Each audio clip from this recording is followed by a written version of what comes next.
downloading FIFA 24 on your computer is pretty easy thing to do. Today, I'm going to teach you how you guys can download FIFA 24 in your computer. So for that, obviously, there are multiple ways. So the first one is you can either download Origin or you can download Steam. It totally depends upon you. Basically, these are the game launchers. You just have to download this Origin. After downloading it, it will show games like that. You just have to find, you have to search for FIFA 24 and you have to buy the game first. After buying the game, you can simply download it in your computer.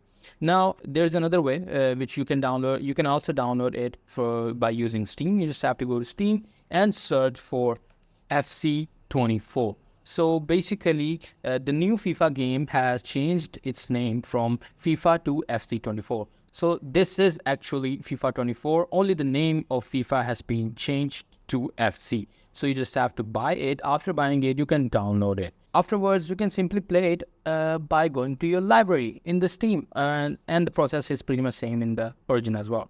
So that's pretty much it. That's how you guys can do it. Hope you guys find this video helpful.